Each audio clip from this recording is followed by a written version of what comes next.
मानदेश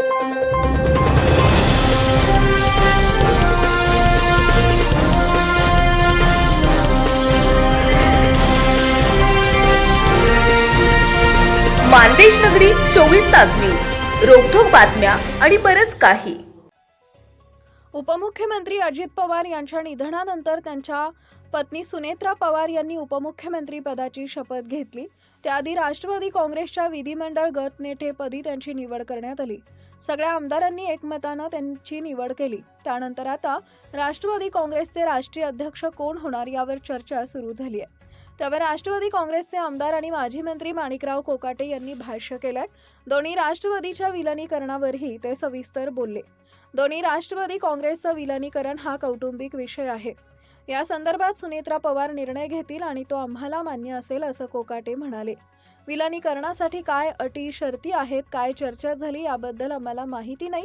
जोपर्यंत आमची चर्चा होत नाही तोपर्यंत विलिनीकरणावर बोलणं योग्य होणार नाही. या संदर्भात दादांनी वहिनींसोबत विलिनीकरणासोबत संदर्भात चर्चा केलेली असेल. आम्ही अद्याप वहिनींसोबत चर्चा केलेली नाही. हा निर्णय कौटुंबिक पातळीवर चर्चेअंती होईल.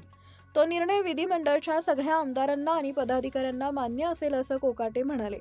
राष्ट्रवादी काँग्रेसच्या राष्ट्रीय अध्यक्षपदी प्रफुल्ल पटेल यांची निवड झाल्याचं विधान केंद्रीय मंत्री आणि भाजप नेते पियुष गोयल यांनी केले. त्यानंतर त्यांनी यावरून सारवासारव केली. राष्ट्रवादीसारख्या पक्षाचा अध्यक्ष पाटील व्हावा, पटेल नसावा अशा शब्दात मनसे प्रमुख राज ठाकरे यांनीही त्यांचं मत मांडलं. यावरही माणिकराव कोकाटे यांनी भाष्य केलं. आमच्या पक्षाचा राष्ट्रीय अध्यक्ष फक्त आणि फक्त सुनेत्रा पवारच होणार, दुसरा तिसरा कुणी होणार नाही. दोन्ही पक्ष एकत्र आले तरीही सुनेत्रा वहिनीच अध्यक्ष राहतील असं माणिकराव कोकाटे यांनी ठामपणे म्हटलंय. सुनेत्रा पवार यांच्या राष्ट्रीय अध्यक्षपदासाठी आमदार पदाधिकाऱ्यांच्या स्वाक्षऱ्या घेण्यात आल्या आहेत का असा प्रश्न कोकाटे यांना विचारण्यात आला. त्यावर सह्या होवोत अथवा न होवोत अध्यक्षपदी सुनेत्रा पवारच येणार असं कोकाटे म्हणाले. सुनेत्रा वहिनींचं अजितदादांच्या उत्तराधिकारी असतील, त्याच पक्षाच्या राष्ट्रीय अध्यक्ष असतील, विधिमंडळ पक्षाच्या गटनेत्या असतील आणि पक्षाच्या सर्वेसर्वा देखील असतील असं कोकाटे यांनी ठासून सांगितलंय.